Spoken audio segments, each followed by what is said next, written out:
You know those moments in life when everything changes in an instant? When someone you thought you knew shows you exactly who they really are? That's what happened to me at my own baby shower, 7 months pregnant, surrounded by friends and family at this beautiful venue in Charleston. I'm Sarah, and this is the story of how my partner Michael's cruel words about my pregnancy became the catalyst for the strongest boundaries I've ever set in my life. Michael and I had been together for almost 5 years when we found out I was pregnant. We'd met at a friend's wedding in Savannah, one of those magical southern evenings where the Spanish moss hangs from the trees like nature's own decoration. He was charming, successful, worked in commercial real estate, and had this way of making me feel like the only person in the room when he talked to me. We moved in together after 18 months, got engaged on our 3rd anniversary, and everything seemed to be falling into place exactly how I'd always imagined. The pregnancy was planned, or at least we'd stopped preventing it and let nature take its course. When those 2 pink lines showed up on that test one morning in January, Michael picked me up and spun me around our kitchen, both of us crying happy tears. He immediately started talking about converting the guest room into a nursery, researching the best cribs, and downloading pregnancy apps on both our phones. For the first few months, he was the picture-perfect expectant father, coming to every doctor's appointment, reading pregnancy books in bed next to me, even talking to my growing belly every night before we went to sleep. But somewhere around the 5th month, something shifted. Maybe it was when my body really started changing, when I couldn't hide the pregnancy anymore under loose sweaters. Maybe it was when the morning sickness that had never really been limited to mornings became more intense. Or maybe it was always there, lurking under the surface, waiting for the right moment to reveal itself. Looking back now, I can see the little signs I ignored, the small comments about my changing body that I brushed off as him adjusting to the pregnancy too. The baby shower was supposed to be perfect. Michael's mother, Patricia, had insisted on hosting it at her country club, the kind of place with white tablecloths and crystal chandeliers where the waitstaff know everyone by name. She'd invited 70 people, ordered custom invitations with gold foil, and hired a photographer to capture every moment. I remember getting ready that morning, trying to squeeze my swollen feet into the only nice shoes that still fit, applying concealer under my eyes to hide the broken blood vessels from another rough morning. You see, that particular morning had been especially difficult. I'd woken up around 4:30 with intense nausea, barely making it to the bathroom in time.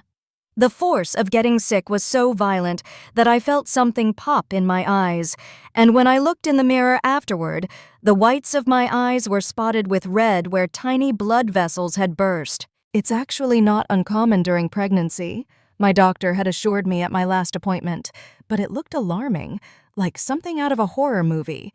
My cousin Rebecca noticed my eyes first when she hugged me hello at the shower. She's a nurse, always observant about these things, and she gently asked if I was okay, touching my arm with genuine concern.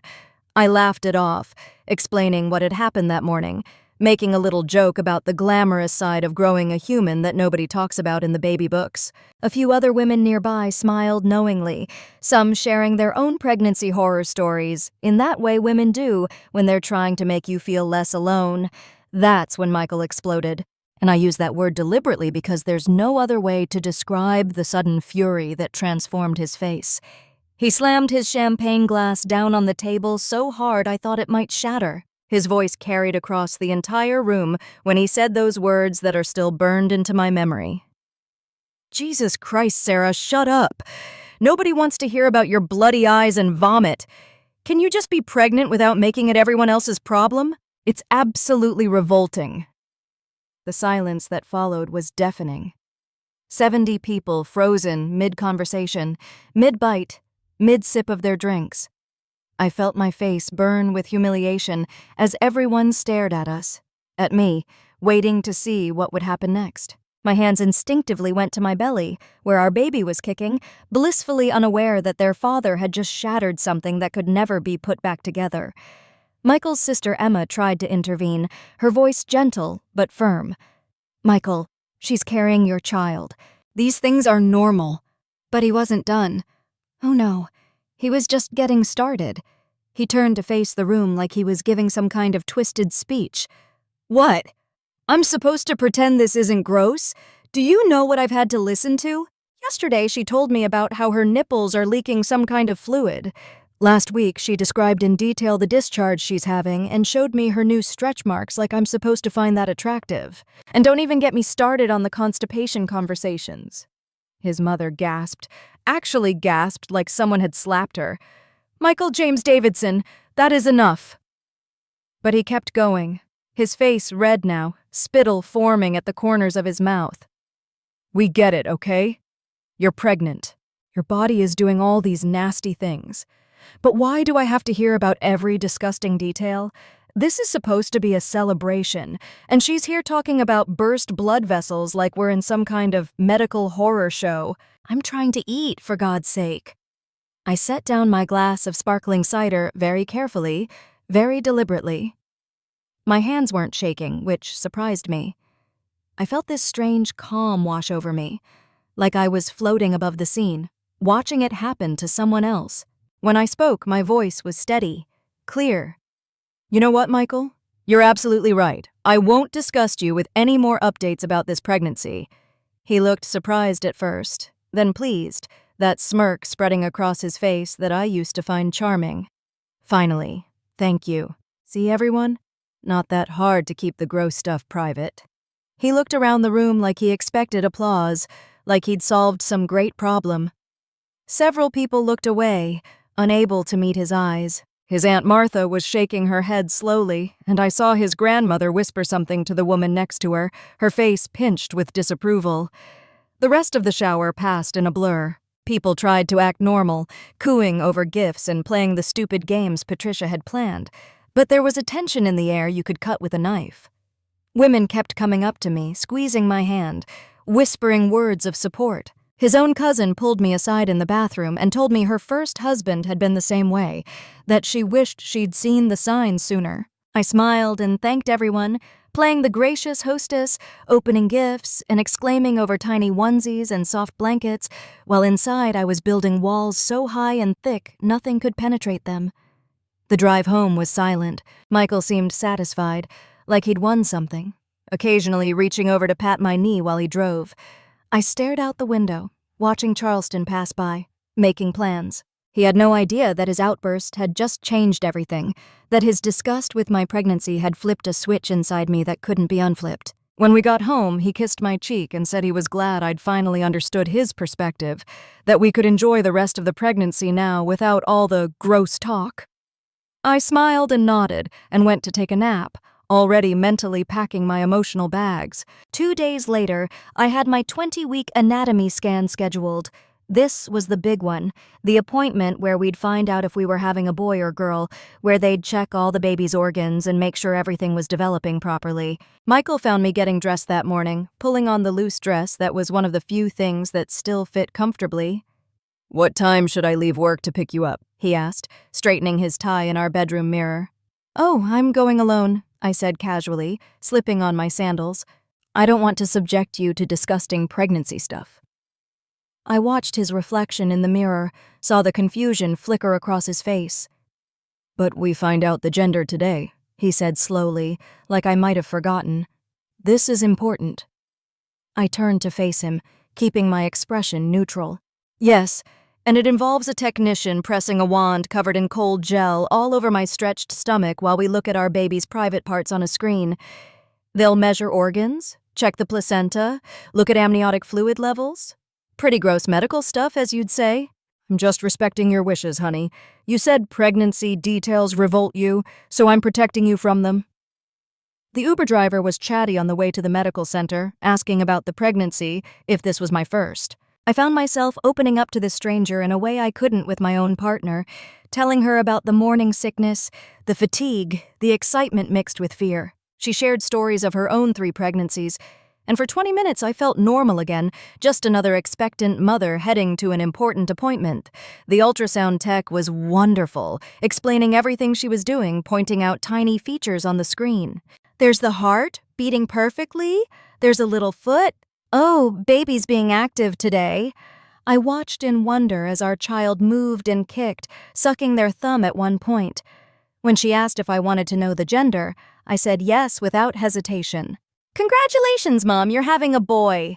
I cried then, really cried, wishing things were different, wishing Michael was there to experience this moment, but knowing I'd made the right choice. His mother called the next day, her voice thick with emotion. "I just wanted to congratulate you on my grandson. The pictures from the ultrasound are beautiful." Emma showed them to me. I could hear the question in her voice, the confusion about why she'd heard the news from Michael's sister instead of from us. "Thank you, Patricia. He's perfect. Everything's measuring right on track." "Sarah, honey," she continued carefully, "Michael seems upset. He says you went to the appointment alone?" I kept my voice light, breezy. "Well, you were there on Saturday. He made it pretty clear that pregnancy details disgust him. I'm just trying to respect his boundaries." There was a long pause before she spoke again. "That boy is a fool. His father would have never—" "I'm sorry, sweetheart. You didn't deserve that." When Michael confronted me that evening, I was ready. He stormed into the nursery where I was folding tiny clothes we'd received at the shower. "You told my mother we're having a boy? I had to find out from my mother?" His face was red again, that same angry flush from the baby shower. "You said pregnancy information revolts you," I reminded him calmly, continuing to fold a tiny blue sleeper. "I didn't want to disgust you with details about our son's genitals being visible on an ultrasound. I was being considerate." "That's completely different, and you know it," he snapped. "It's the gender of our baby." I looked up at him then, really looked at him. "No, Michael, it's not different. You don't get to pick and choose which parts of pregnancy you'll acknowledge. You said every disgusting thing happening to my body was too much for you. Well, this baby is happening to my body. The ultrasound involved my body. So according to your rules, you don't need to know about it." The pattern continued over the following weeks. When friends asked about baby names, I discussed options enthusiastically with everyone except Michael. His best friend Tom knew we were considering the name James. His parents knew about William. His brother heard about Alexander.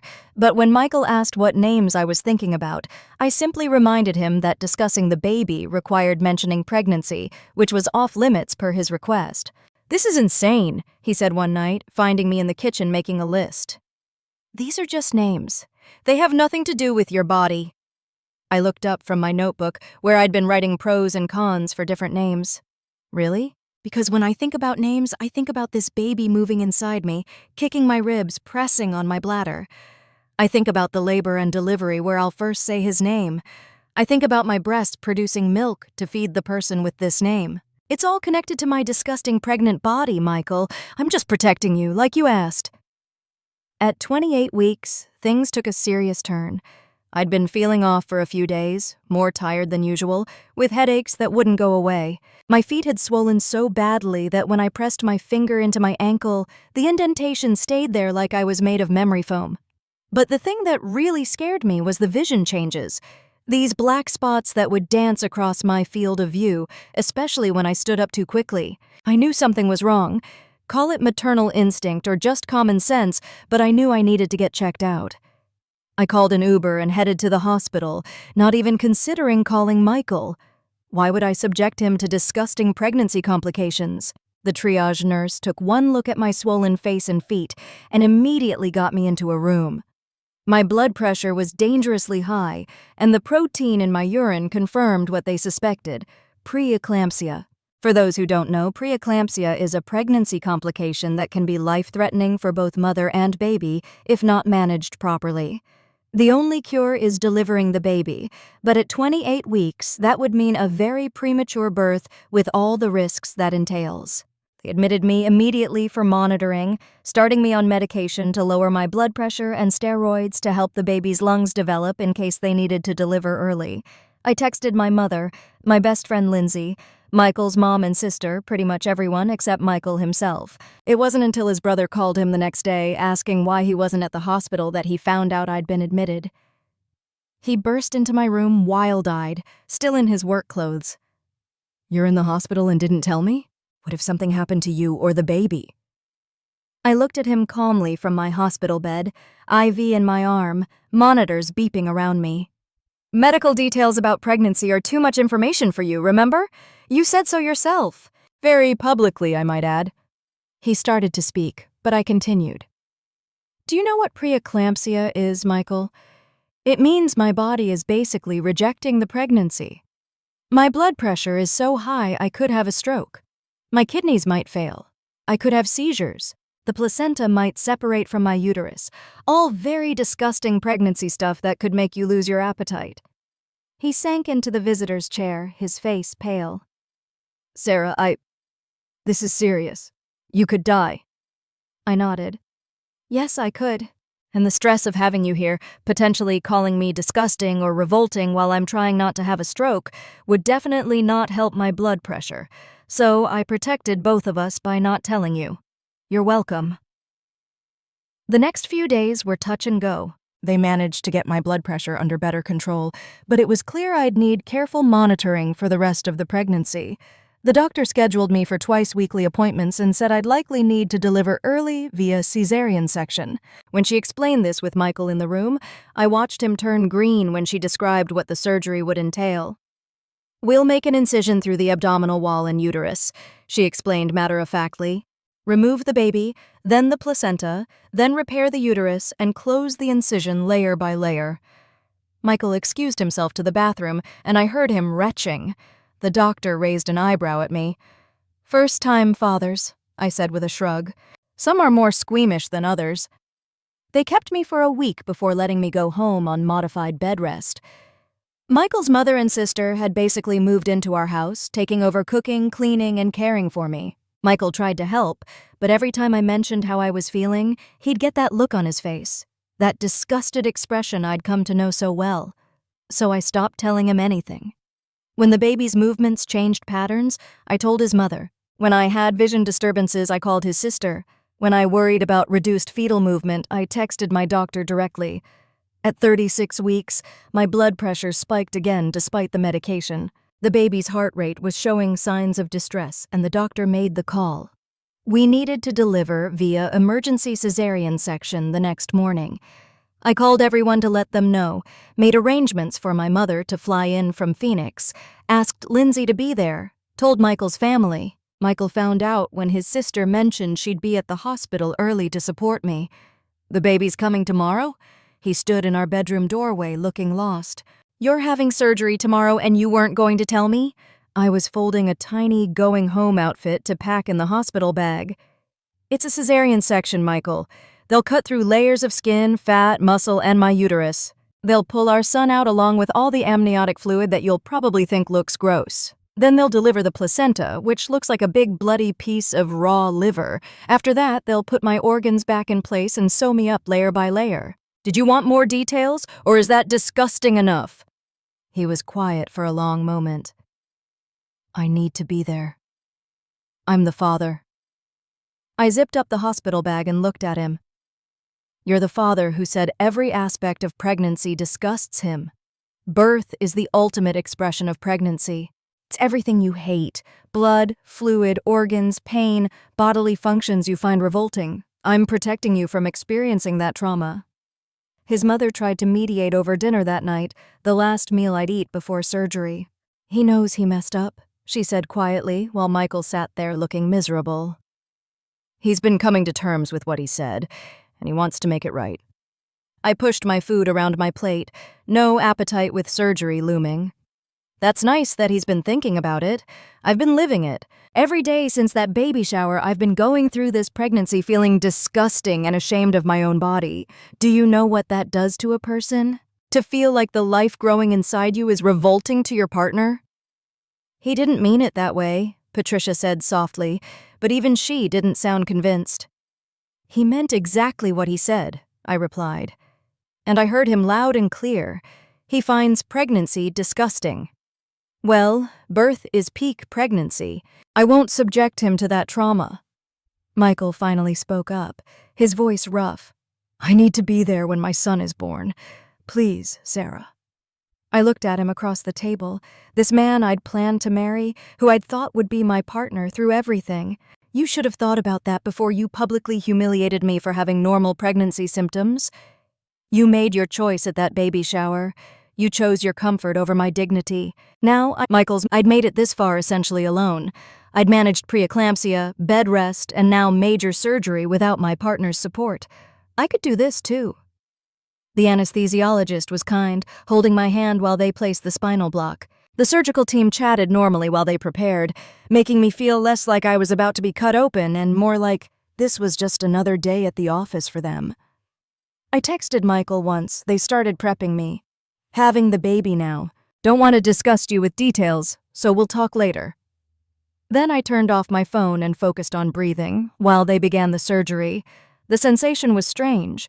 Pressure and tugging, but no pain.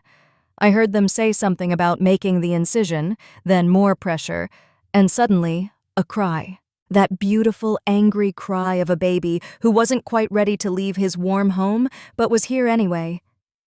"It's a boy, just like we thought," the doctor announced, holding him up briefly for me to see. He was tiny, maybe 5.5 pounds, covered in vernix and blood, screaming his displeasure at the cold, bright world. He was the most beautiful thing I'd ever seen. They took him to the warming table to check him over while they finished my surgery. I could hear the NICU team assessing him, calling out numbers that meant nothing to me but sounded reassuring based on their tone. When I woke up fully in recovery, Michael was there. He looked terrible, like he hadn't slept in days, his usually perfect hair sticking up at odd angles. "You didn't tell me you were leaving," were his first words. Not "how are you" or "how's the baby" or "I'm sorry for everything," just another complaint about how I'd wronged him. "I just had our son and woke up from major surgery and your first concern is yourself?" I said, my voice hoarse from the breathing tube they'd used during surgery. The recovery nurse, who'd apparently been briefed on our situation by the labor and delivery nurses, gave him a look that could have frozen hell. "Oh, you're the one," she said coldly. "Yeah, we heard about you. Never had a father who didn't want updates before. That's a first in my 30 years here." Michael sank into the chair beside my bed, looking between me, the nurse, and the door to the NICU where our son was being monitored. I missed his birth. I missed my son being born. The weight of it seemed to hit him all at once. "Yes," I said simply, "you did. Because you made it clear that pregnancy disgusted you. Birth is part of pregnancy. I was protecting you from being exposed to something that might make you lose your appetite." He stood up abruptly, running his hands through his hair. For a moment I thought he might apologize, might finally understand what his words had cost him. Instead, he walked to the door, paused for a moment with his back to me, then left without another word. The silence after the door closed was deafening. The nurse checked my IV and patted my shoulder. "Men who can dish it out but can't take the consequences," she muttered, "tale as old as time." 20 minutes later, they wheeled my son in from the NICU. He was stable, breathing on his own, just needing some monitoring since he was 4 weeks early. The nurse helped position him on my chest for skin-to-skin contact, and I felt something inside me crack open.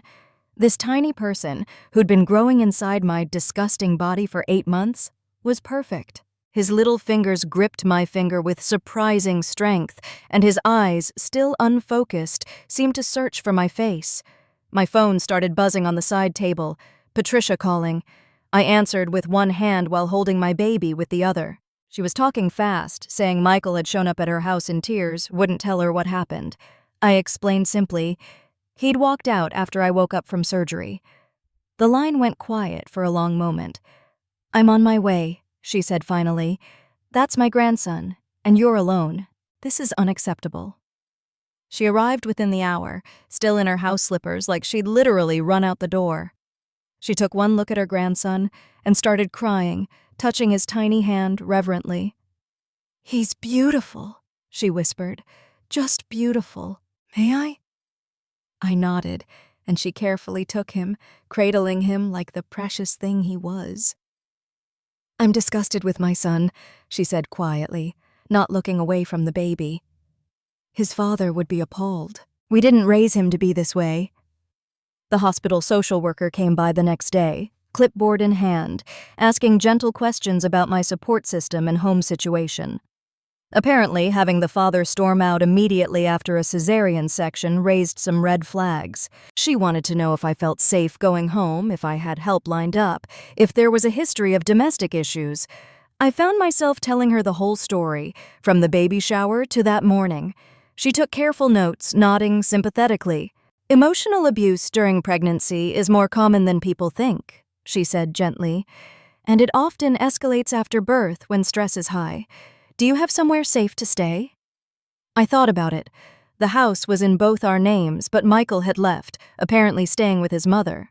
"I have help," I assured her. "His family, ironically, has been wonderful. My mom's here and my best friend. I'm not alone." She gave me a packet of resources, numbers to call, support groups for single mothers. The phrase hit me like a punch.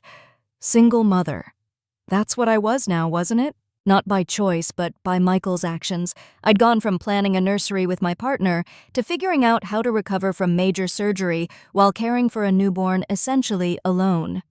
The unfairness of it all hit me in waves. The next few days in the hospital blurred together. Nurses came and went, checking my incision, helping me learn to breastfeed, teaching me how to care for my tiny son. Michael's family rotated through in shifts. His sister Emma stayed overnight so I could rest between feedings. His mother brought home-cooked meals since hospital food was barely edible. His brother stopped by with a stuffed elephant for the baby. Everyone except Michael. He texted constantly, though. Apologies, anger, blame, desperation, all cycling through in a predictable pattern. "I'm sorry" became "this is your fault," became "please let me see him," became "you're being vindictive," and back to "I'm sorry" again. I put my phone on Do Not Disturb, only keeping it on for emergency calls. The nurses noticed my stress levels spiking whenever I looked at messages and gently suggested focusing on healing and bonding with my baby instead. The pediatrician came by on day 3 to check the baby before discharge. He was doing remarkably well for being 4 weeks early. Good weight, eating well, all his tests coming back normal. She commented on what a calm baby he was, how alert he seemed for his age. I didn't mention that his father hadn't met him yet, that this perfect little boy had been in the world for 3 days without knowing his dad's voice or touch. Discharge day arrived with a mix of excitement and terror. The nurse helped me dress, every movement still painful from the surgery. They'd given me a band to wear around my incision for support, but laughing, coughing, or even sitting up too quickly sent sharp pains through my entire midsection. The baby was cleared to go home, no NICU time needed despite being early. Small miracles. Emma picked us up, having installed the car seat in her SUV, and practiced with it 3 times to make sure she got it right. The ride home was surreal. I sat in the back with my son, watching his tiny face scrunch up whenever we hit a bump. This little person was entirely dependent on me, and I was running on 3 hours of sleep and prescription pain medication. The weight of responsibility felt crushing. Walking into my house felt like entering a stranger's life. Everything looked the same, but felt completely different. The nursery Michael and I had painted together in soft blues and grays seemed to mock me with its perfection. All those dreams we'd had while assembling the crib, folding tiny clothes, arguing playfully over where to hang the pictures. Now I was carrying our son into that room alone. Michael's absence a palpable presence in every corner. Emma had already set herself up in the guest room, prepared to stay as long as I needed. She helped me upstairs, holding my arm while I took each step slowly. The pulling sensation in my abdomen a constant reminder of what my body had been through. She'd stocked the fridge, set up a changing station downstairs so I wouldn't have to climb stairs as often, and even organized all the baby supplies by frequency of use. That first night home was the hardest. The baby woke every 2 hours to eat, and getting out of bed was an ordeal. Had to roll to my side, use my arms to push myself up, and shuffle to his bassinet like an elderly woman. Emma heard me struggling around 3 in the morning and appeared in my doorway. "Let me," she said simply, scooping up the baby and bringing him to me. She sat in the rocking chair while I nursed, neither of us mentioning her brother's absence. The next morning, Patricia arrived with groceries and took over the kitchen. She made me eat a full breakfast, insisting I needed calories for healing and breastfeeding. While I ate, she held her grandson, talking to him softly about anything and everything. "Your daddy's being foolish," I heard her whisper. "But we love you so much, little man. Grandma's here, and I'm not going anywhere." By the end of the first week, we'd developed a routine. Patricia came every morning, Emma stayed nights, and various friends rotated through during the day. My mom extended her stay, taking over laundry and cooking. Lindsay brought dinner twice a week. I was surrounded by support, just not from the one person who should have been there. Michael's texts had evolved from frantic to legalistic. He wanted to establish visitation, talking about his rights as a father. I finally responded with a single message. When I'm physically healed enough to have this conversation, I'll contact you through a lawyer. Until then, please stop texting unless it's a medical emergency. The silence that followed was both a relief and somehow worse than the constant messages. At least when he was texting, I knew where his head was at. Now, the silence felt ominous. My 2-week postpartum checkup arrived faster than expected. The doctor examined my incision, which was healing well, and cleared me for light activity. When she asked about my emotional state, I broke down crying. I told her about the exhaustion, the stress of doing everything alone, the complicated feelings about Michael.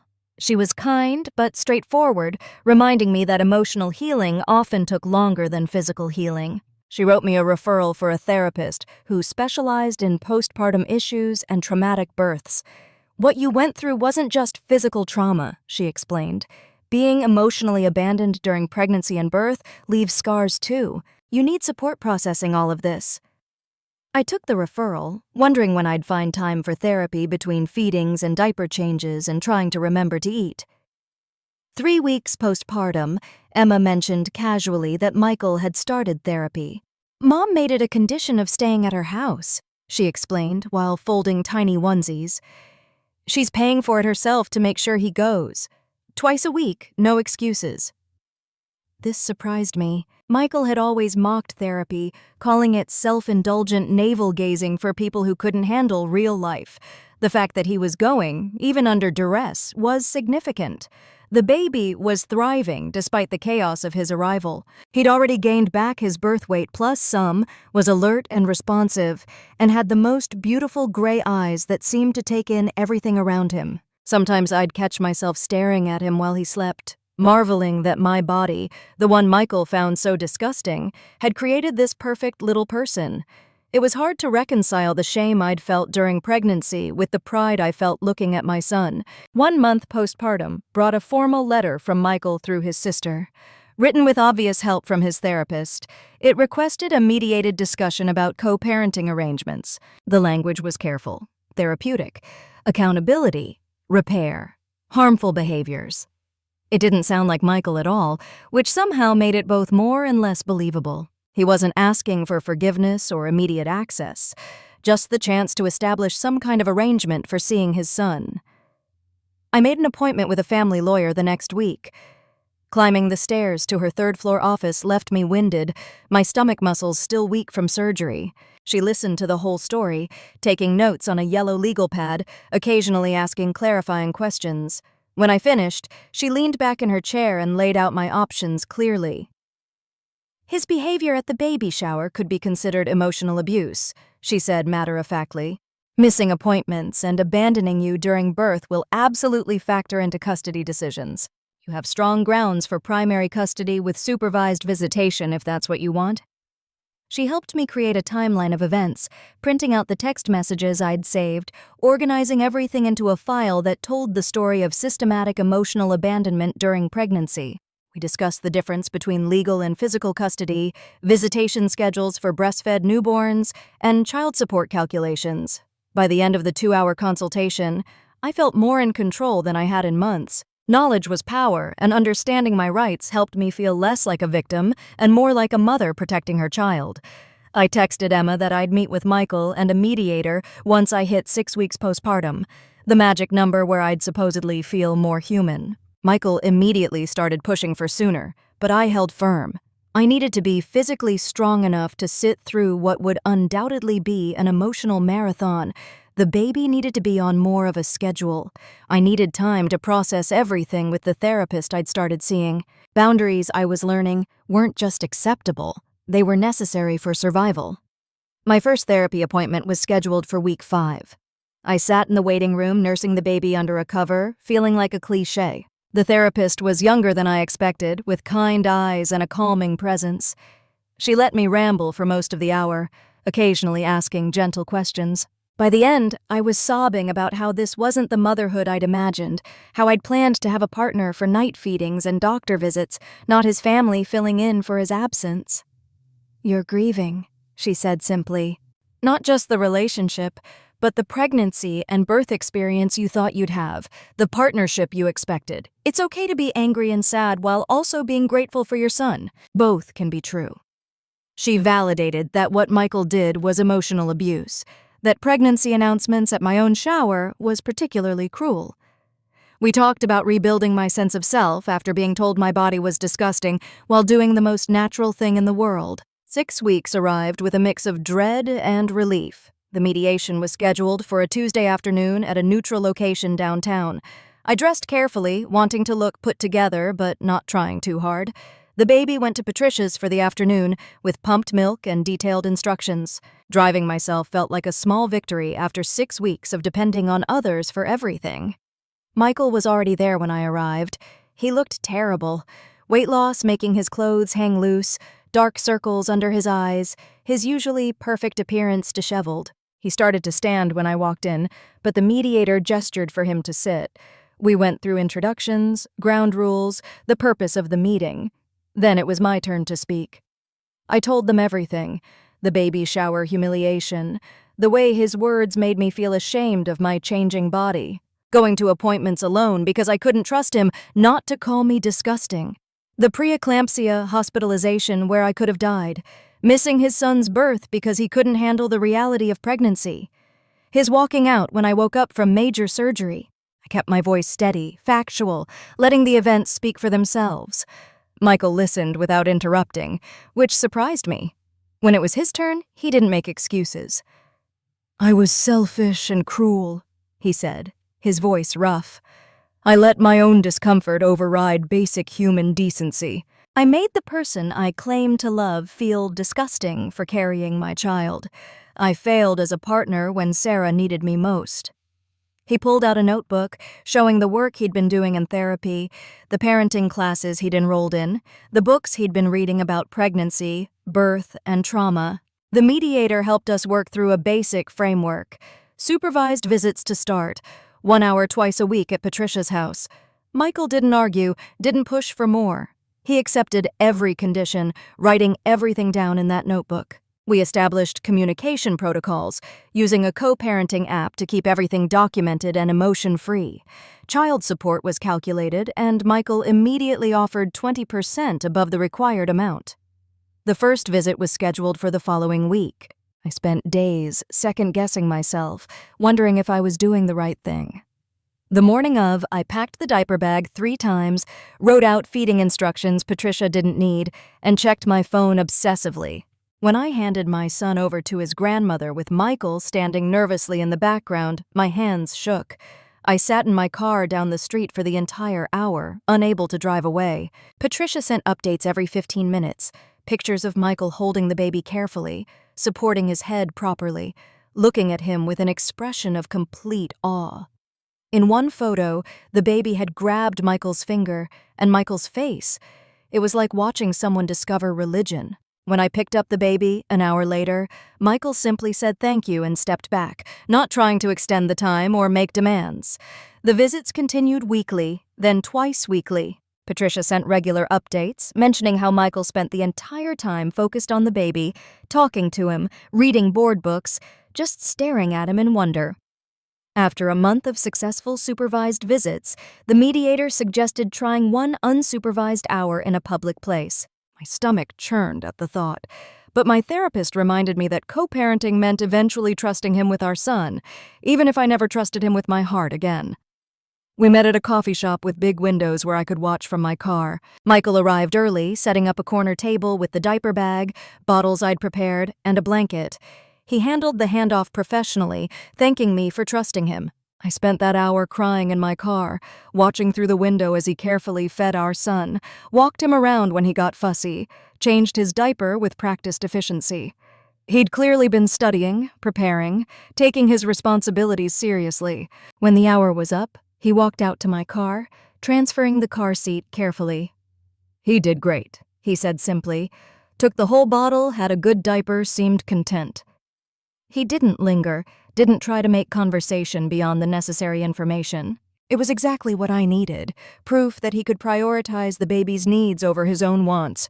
3 months postpartum brought unexpected changes. The baby was sleeping in longer stretches, I was feeling more like myself physically, and we'd established a co-parenting rhythm that actually worked. Michael attended every pediatrician appointment, but sat separately, taking notes and asking good questions. He never the pediatrician appointment at 4 months was significant.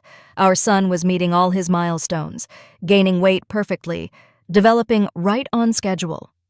When she commented on how well-adjusted he seemed despite having separated parents, Michael and I made eye contact over our son's head. For just a moment, we shared a look of mutual pride. Whatever had happened between us, we'd managed to create and raise a thriving, happy baby. "You know," the pediatrician said while updating his chart, "I see a lot of families in crisis. It's refreshing to see parents who put their child's needs first, even when it's difficult." She didn't know our history, didn't know about the baby shower, or the missed birth, or the months of careful boundary setting that had brought us to this point. She just saw 2 parents successfully co-parenting, and maybe that was enough. Around this time, I started to feel a shift in my anger. Not forgiveness exactly, but a loosening of the grip it had on me. My therapist called it grief work, letting go of the relationship I'd thought I had, the birth experience I'd wanted, the family I'd imagined. The anger had served its purpose, protecting me when I was vulnerable. But carrying it forever was exhausting, and I needed my energy for other things now. Michael's consistency helped. Every visit happened as scheduled. Every child support payment arrived early. He completed every program, read every book his therapist recommended, attended every class available. When the baby got his first cold and needed nebulizer treatments, Michael researched everything about infant respiratory issues and showed up to his next visit with a humidifier and baby-safe essential oils. 5 months brought a request through the mediator to add an additional weekday visit. I agreed, with the caveat that we reassess after a month. The baby was eating solid foods now, sitting up on his own, developing such a personality. He'd started recognizing Michael during visits, reaching for him with chubby arms, and that broke my heart and healed it simultaneously. Whatever Michael's failures as a partner, he was becoming a good father. Patricia mentioned during one of her visits that Michael had started volunteering at a pregnancy resource center, teaching expectant fathers about supporting their partners. "He uses his own failures as examples," she said quietly while we watched the baby play on his activity mat. "Tells them exactly what he did wrong, the damage his words caused. The coordinator says he's their most effective speaker because he's so honest about the consequences." This surprised me more than anything else. Michael admitting fault publicly, using his shame to help others. It was so contrary to the man who'd humiliated me at the baby shower that I almost couldn't reconcile the 2 versions. My therapist suggested this might be real change, not just performance. "People can grow," she reminded me, "especially when they face real consequences for their behavior." The 6-month mark felt significant. Half a year of solo parenting, of middle-of-the-night feedings and blowout diapers and first smiles and rolling over. 6 months of building a life that looked nothing like what I'd planned, but was mine nonetheless. The baby was thriving, I was healing, and we'd created a stable co-parenting arrangement that prioritized his needs above all else. I looked around my living room one evening, taking stock.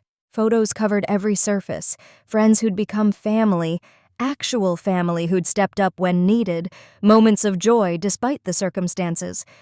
The baby played in his bouncer, babbling happily at his toys. This wasn't the life I'd chosen, but it was the life I'd built from the ashes of Michael's cruelty. And honestly, it was good. Different than expected, harder than imagined, but good. My phone dinged with a message from the co-parenting app, Michael asking if he could take the baby to a music class for infants, sending links to research about early music exposure and brain development. I read through the information, appreciating that he'd done his homework, and approved the request. We'd never be partners again, never be the family I'd once imagined, but we were both committed to being the best parents we could be, separately but cooperatively. Sometimes I still felt angry about the baby shower, about the way he'd made me feel ashamed of my body while it was doing something miraculous. I'd probably always carry some scar tissue from being called disgusting while growing his child. But I'd also discovered my own strength, my ability to set boundaries, my capacity to build a support network from the ashes of a relationship. I'd learned to advocate for myself and my son, to demand respect even when it meant standing alone. People sometimes asked if I regretted not letting him in the delivery room, if I felt guilty about him missing his son's birth. I always answered honestly, no. He made his choice at that baby shower when he prioritized his comfort over my dignity. Made mine when I decided my peace and safety during birth mattered more than his presence. Both choices had consequences. The difference was I could live with mine. Looking back now, 8 months after that horrible baby shower, I can see how it all unfolded like dominoes. One cruel moment of public humiliation led to boundaries, which led to missed moments, which led to consequences neither of us could have imagined. But it also led to growth, to strength I didn't know I had, to a version of motherhood that might not be traditional but is fiercely protective and deeply intentional. My son will grow up seeing a mother who demanded respect even when it was hard. He'll see a father who faced his failures and worked to become better. He'll be surrounded by family who showed up when it mattered, friends who became aunties and uncles through love rather than blood. It's not the story I would have written, but it's ours. And honestly, we're doing okay. The 6-month visit happened to fall on a Thursday when Michael had requested to take the baby to that music class. I arrived at the community center early, wanting to scope out the environment before handing over my son. The room was bright and cheerful, with colorful mats on the floor and instruments hanging on the walls. Other parents were already there with their babies, chatting and laying out blankets. Michael arrived right on time, the car seat in one hand and diaper bag in the other. He'd clearly done his preparation. I could see baby wipes, extra clothes, bottles of pumped milk, even those little puffs, snacks our son had just started eating. He looked nervous but determined, greeting the instructor and finding a spot on the floor. When he saw me watching from the doorway, he gave a small nod, acknowledging my presence without making it awkward. I stayed for the first few minutes, watching as the class began with a welcome song. The instructor had everyone introduce their babies, and when it was Michael's turn, he said simply, "This is James. He's 6 months old and loves any song with clapping." It was such a small thing, but hearing him know that detail about our son, something he'd noticed during visits, made something shift in my chest. The drive home was strange without the baby. I'd gotten so used to his babbling from the back seat, the way he'd kick his feet against the car seat when we stopped at red lights. The silence felt wrong, even though I knew he was safe and probably having a wonderful time. This was growth, my therapist would remind me, learning to trust, to let go a little, to allow my son relationships beyond just me. Patricia called while I was trying to distract myself with laundry. "I just wanted to check on you," she said gently. "I know the first independent activity is hard." This woman, whose son had caused me such pain, had become one of my closest supports. She understood without judgment, offered help without overstepping, loved her grandson while respecting my boundaries. "I'm okay," I told her, and was surprised to find it was mostly true. When I picked James up an hour later, he was exhausted but happy, clutching a maraca the instructor had let him play with. Michael handed over a sheet with the songs they'd learned and a schedule of upcoming classes. "He really seemed to enjoy it," he said, transferring the car seat carefully. "He got excited during the drum circle part. Maybe he'll be musical." There was wonder in his voice, that tone parents get when they're discovering who their child might become. That night, after James was asleep, I found myself looking through old photos on my phone. Pictures from early in my pregnancy, when Michael's hand rested proudly on my still flat stomach. Videos of him talking to my belly, telling the baby about the baseball team he'd coach one day. It was like looking at strangers, people I didn't recognize anymore. Those hopeful, naive people had no idea what was coming. My therapist had been working with me on something she called holding multiple truths. The truth that Michael had been cruel and abandoned me when I needed him most. The truth that he was working hard to become a better father. The truth that I could be angry about the past while appreciating the present. The truth that forgiveness didn't mean forgetting. And boundaries didn't mean bitterness. It was complicated, messy, human. 7 months brought new challenges as James became more mobile. He wasn't quite crawling yet, but he could scoot himself around on his belly with surprising speed. Baby-proofing became essential, and I spent a weekend installing gates and cabinet locks while he watched from his bouncer, probably plotting his escape routes. When I mentioned this during a handoff, Michael pulled out his phone to show me pictures of his apartment. Fully baby-proofed already, even though overnight visits weren't even on the table yet. "I wanted to be ready," he explained, showing me the outlet covers, the anchored furniture, the soft corners on his coffee table. "My therapist says preparation shows commitment, not presumption." It was such a therapy-speak thing to say that I almost smiled. The old Michael would have mocked someone for talking like that. This new version, who quoted his therapist and thought about furniture anchors, was still jarring to witness. The pediatrician at James's 8-month checkup commented on his verbal development. "He's quite the chatterer," she said, watching him babble enthusiastically at her stethoscope. "Are you doing a lot of talking and reading with him?" Michael and I both nodded, and I found myself explaining our routine. How I narrated everything during the day, how Michael did the same during visits, how even Patricia and Emma kept up running conversations with him. "That's wonderful," the doctor said. "Children with strong support systems, even in non-traditional family structures, often thrive. You're both doing an excellent job." After she left the room, Michael and I stood there awkwardly while James tried to eat the paper covering the exam table. "She's right, you know," Michael said quietly. "You're an amazing mother. I know I'm the reason you had to be, and I'm sorry for that, but James is lucky to have you." I wasn't ready to have that conversation, not in a pediatrician's office with our son trying to give himself a paper cut. So I just nodded and focused on wrestling the paper away from James, but later that night after James was in bed, I thought about Michael's words. The apology hadn't been manipulative or self-serving. It was just acknowledgement. Maybe that was progress too. The first time James clearly said, "Mama," I was changing his diaper at 3 a.m. He looked right at me, grabbed my face with his sticky hands, and said it clear as day. "Mama!" I cried right there on the changing table, this mix of joy and exhaustion and overwhelming love. I almost texted Michael in that moment, that instinct to share huge milestones with your partner still there despite everything. Instead, I recorded a video for myself and sent it to my mom and Lindsay in the morning. 2 days later, during a handoff, James looked at Michael and said "Dada" for the first time. I watched Michael's face completely crumble. He stood there holding our son, tears streaming down his face, whispering, "Hi, buddy. Yeah, I'm your Dada," over and over. It could have been awkward watching my ex-partner have this profound moment.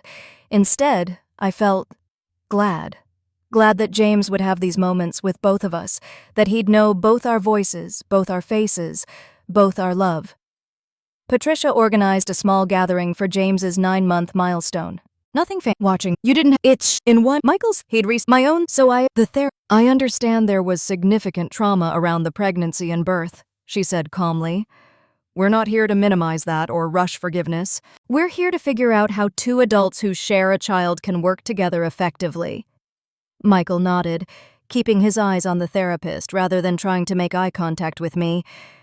I appreciated that small consideration, the recognition that I might not want to look at him directly yet. We spent that first session just establishing facts. Current schedule, what was working, what challenges we anticipated as James became more mobile and aware. Dr. Martinez was skilled at keeping us focused on practical matters rather than emotional landmines. When Michael mentioned wanting to eventually have overnight visits, she redirected to what steps would need to happen first to build toward that goal. By the end of the hour, we'd created a rough timeline. Continue current schedule through the first birthday. Add a longer Saturday visit at 11 months. Consider a full-day visit by 13 months. Each expansion dependent on how James adjusted, not on arbitrary deadlines. Michael accepted every cautious step without argument, taking notes in that same notebook from mediation. It was almost unsettling how agreeable he was, how he seemed to understand that pushing would only set things back. 11 months arrived with James pulling himself up on everything, cruising along furniture, clearly days away from his first independent steps. I'd baby-proofed everything twice over, but still found myself following him around, hands outstretched, ready to catch him when he inevitably let go. During one of his visits, Michael texted a video of James standing independently for 3 whole seconds before plopping down on his diaper-padded bottom. "I think he's ready to walk," Michael wrote. "Should we get him shoes?" It was such a normal co-parent question, something thousands of separated parents discussed every day. I sent back links to the soft-soled shoes the pediatrician recommended, and Michael ordered 2 pairs in the next size up. When they arrived, he sent them home with James after a visit. No fanfare, just "these came for him" and a quick handoff. The week before James's first birthday, I had a breakdown. Not the pretty single-tear kind you see in movies, but an ugly, can't-breathe, snot-everywhere meltdown on my kitchen floor. Patricia found me there when she came by to drop off party supplies we'd ordered together. She didn't ask questions, just sat down on the floor next to me and rubbed my back while I sobbed about how this wasn't how his first birthday was supposed to be. "I know, sweetheart," she murmured. "I know this isn't what you planned, but look at what you've built anyway. Look at this beautiful boy who's thriving because of you. Look at the family who loves you both. Different doesn't mean less than."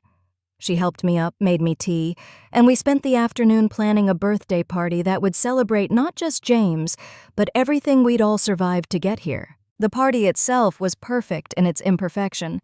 We held it at a local park so no one's house would feel like territory.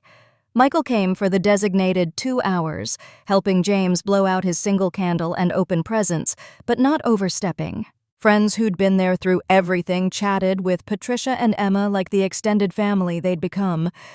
James took his first real steps that day, toddling between Lindsay and my mom while everyone cheered. Later, after everyone had gone home and James was passed out in his crib, chocolate cake somehow in his hair despite my best efforts, I sat on my porch with a glass of wine. The co-parenting app showed a message from Michael. "Thank you for today, for letting me be there. He's perfect, and that's because of you." I didn't respond, but I didn't delete it either. Growth came in small steps, like a baby learning to walk. As I write this now, James is 13 months old. He runs more than walks, says at least 15 words, though only I can understand half of them, and has opinions about everything from which toys are best to whether bananas should be mashed or sliced. Michael has him every Saturday from 9 to 5, and they go to music class, the park, sometimes to Patricia's for lunch. The handoffs have become routine, almost boring in their predictability. I've started dating again, tentatively. Just coffee meetings when James is with Michael or Patricia, nothing serious yet. It feels strange to present myself as a single mom to explain our situation to strangers. But my therapist reminds me that my story is mine to tell however I want. I don't owe anyone the details of that baby shower, the missed birth, the months of careful boundary setting that brought us here. Michael continues his therapy, his volunteering, his quiet work of becoming a better human. He's never asked for reconciliation, never suggested we could be a family again. I think he understands that some things once broken can't be repaired, only rebuilt in new configurations. He dates too, according to Emma, though he hasn't introduced anyone to James and swears he won't without discussing it with me first. So to any woman reading this who's been made to feel ashamed of her changing body, who's been called disgusting for experiencing normal pregnancy symptoms, who's been abandoned emotionally or physically during her most vulnerable moments, you're not alone. Your body is doing something incredible. You deserve support and respect, and if someone can't provide that, you have every right to protect yourself and your baby, even if that means making hard choices that others might not understand. The path forward isn't always clear. Some days I'm angry all over again, remembering the humiliation of that baby shower, the fear of laboring alone, the pain of waking up from surgery to abandonment. Other days I'm grateful for the strength I found, the family that rallied around me, the way James has 2 parents who love him, even if they can't love each other. Most days I'm both, holding multiple truths in tired hands. Pregnancy is messy and beautiful and hard and miraculous all at once. Birth is intense and overwhelming and transformative. These experiences deserve reverence, not disgust. They deserve partners who show up even when things get difficult or uncomfortable or gross. And if someone proves they can't be that partner, believe them the first time. Set your boundaries. Protect your peace. Trust that you're strong enough to build the life you and your baby deserve, even if it looks nothing like what you planned. Because at the end of the day, that's what we do as mothers. We adapt, we survive, we protect. We love fiercely and set boundaries firmly and build families in whatever configuration works.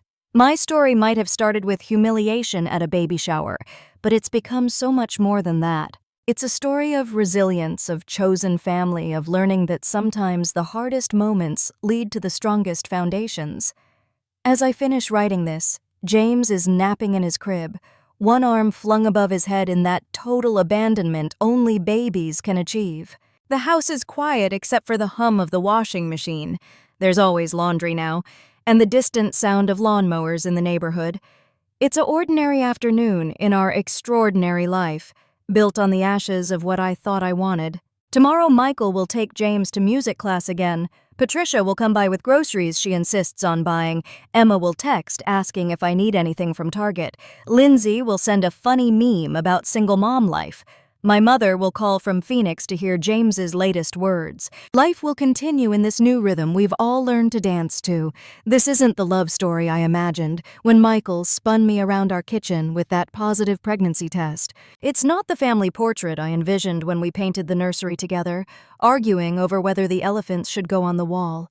But it's real, and it's mine, and it's filled with more love than I ever knew was possible, just configured differently than the traditional picture. To Michael's credit, he's never once tried to rewrite history or minimize what he did. In our co-parenting counseling sessions, he owns his cruelty without excuse. He doesn't ask for forgiveness I'm not ready to give. He shows up, consistently and reliably, as the father James deserves, even if he couldn't be the partner I needed. Maybe that's its own form of love, the willingness to accept consequences while still doing the work. And maybe that's the biggest lesson in all of this. Love isn't just the fairy tale feeling of those early days. Sometimes love is Patricia learning how to use a breast pump sterilizer at 65. Sometimes it's Emma sleeping on an air mattress in your room for 2 weeks post-surgery. Sometimes it's friends who become aunties and uncles by choice rather than blood. Sometimes it's even an ex-partner respecting boundaries while learning to be a better human. My therapist says I might never fully forgive Michael for the baby shower, for making me feel disgusting while creating life, for missing his son's birth because he prioritized comfort over compassion. She says that's okay. Forgiveness isn't required for effective co-parenting. What's required is commitment to the small human we created, and that we both have in abundance now. So here we are, an unconventional family bound by love for a little boy who runs like he's perpetually falling forward, who thinks peekaboo is the height of comedy, who says mama and dada with equal enthusiasm. A support system built on the foundation of women who didn't let another woman walk alone. A future that looks different than the past I'd planned, but might just be exactly what we all needed. This is our story. Messy and painful and beautiful and real. And if sharing it helps even one woman feel less alone in her journey, then every moment of vulnerability in writing it was worth it. Because we all deserve to tell our truths, to set our boundaries, to demand the respect we deserve, and to build the families that work for us, conventional or otherwise. And that truly is worth celebrating.